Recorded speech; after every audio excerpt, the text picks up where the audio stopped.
We open up today's program looking at the remarkable career of jockey April Friesen. During her career, April has done everything possible when it comes to horse racing, but she also has done this while being a single parent with 2 children. And how it all began, let's let April explain. It's been a dream of mine since I was probably about 6 years old. Told Mom and Dad I wanted to be a jockey. My grandfather was into horses hugely and got me into pony racing originally in Chilliwack. And from there, I went to Kamloops and went to the track and just said I wanted to be a jockey, and they started me out galloping and just took off from there. What year would that be? That was 1985. It's always been tougher as a girl. I mean, really, you have 3 strikes against you, right? I do anyways. 1, I'm tall. 2, I'm female. And 3, I'm fairly muscular for a woman to be strong enough to do this sport. So right off the hip hop, 3 strikes. When you first started, was it difficult getting live mounts? Actually, it wasn't too bad because I started on the B circuit. And of course, you know, you have to do your time. And back then we had racing every weekend, 2 days a week. We had 8 to 10 horse fields. We had decent riders there at the time. I mean, they're older riders. I learned a lot from, like Floyd Tompkins was riding then, Davy Burns was up there, Pat Bodnard was riding. I mean, it was a whole different world of riders than what they have now. They knew what they were doing, and they schooled you really quick. By schooling, what do you mean? You learn not to go places you weren't supposed to be really quick. Yeah. You'd be into the rail or, you know, clipping heels, and they come back to the room and tell you, don't do that again. We notice when we talk to a lot of riders, sometimes they kind of get burnt out, or they step away from the business. You stepped away for a while from the jockeying. Why, and what did you do? I went to training, actually. 98, I think I retired here. And in that fall, I picked up training and did okay, won a couple that fall. And then had an opportunity to go to Toronto with Orange Blossom. So I went there for 5 years, almost 6, 5.5 anyways.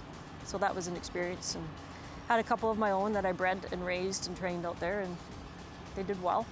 So even though we didn't see you out here, you were still in the business elsewhere? Out there, yeah. And when I came back to BC, that's when I actually stepped out.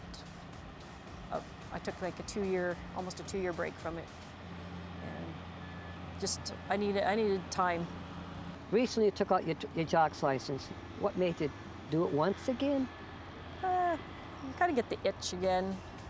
My boyfriend has a few horses in training here, and I was training them, but you need clients and to make a real good go of it. It's all young stock that he has. So I told him, there's no promises with 2-year-olds. You know, well, you mainly get them as far as you can and focus on their 3-year-old year. If they get a start as a baby, that's wonderful. Start or 2. So I rode a few races up country and did quite well in them, and I was like, wow, my weight's good, and I just kind of get the itch again. So. When we first visited you a few years back, you had kids. Mm-hmm. Is it tough bringing up kids? It's difficult because it's 7 days a week. When you're a jockey, it's, well, even if you're a trainer, the hours are so bizarre. So it was tough, but I had lots of help, family, friends, when I had to go to the jockey's room and ride and stuff. We see you at the barn, the kids are back. The kids are back. They've grown? Yes, they're 18 and 19 now. And what do they do around the barn? They're both grooming. The youngest, Jennifer, she's been shed rowing a few horses. I think she hasn't really voiced it yet, but I think her ultimate goal is that she wants to gallop and probably race ride, which is fine. I mean, she's a natural 94 pounds, so. That all she is? Yeah, she's tiny. The transition this year from the trainer to the jockey, how is that going? And I'm really enjoying riding right now, because it's a whole different perspective of it, because I've gone from jockey to trainer back to jockey, and I'm one of these people who think that jockeys really need some time as a trainer to appreciate what they're sitting on. Because there's so many jockeys, they have no idea. They've started off maybe from the streets, they've been legged up on a horse, they have no idea the work that goes into these animals. Now when I rode with you, you were one person, you didn't get intimidated. What brings that out of you? Actually, I'd have to say probably riding for those years in Alberta. They were pretty aggressive. I've always been an aggressive person. Like I said, I'm kind of bullheaded and I've been aggressive, and the guys in Alberta especially the older guys, they were tough. And if you weren't tough and showed, you know, you had thick skin, you wouldn't make it. I know when I rode with you, we used to say, we don't want to get in April's way because she will come back and you could be in trouble. True? Times, yeah, I have a temper. You got another girl jockey in there, a young kid. How's it having another rider in there of your own gender? Oh, it's fine. I mean, I shared the room with Tammy Snow for years.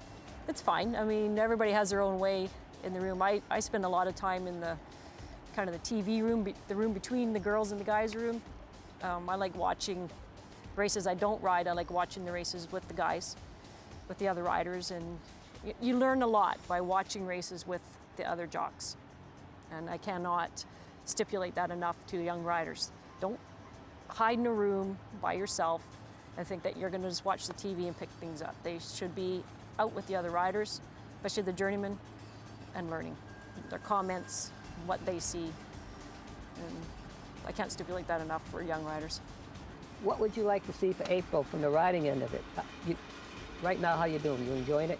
I'm enjoying it, yeah. I'm getting better mounts now. I've had a lot of positive comebacks from people saying, you know, you're doing good out there, you look good, you know, doesn't seem like you've lost it type stuff. And what would I like to see?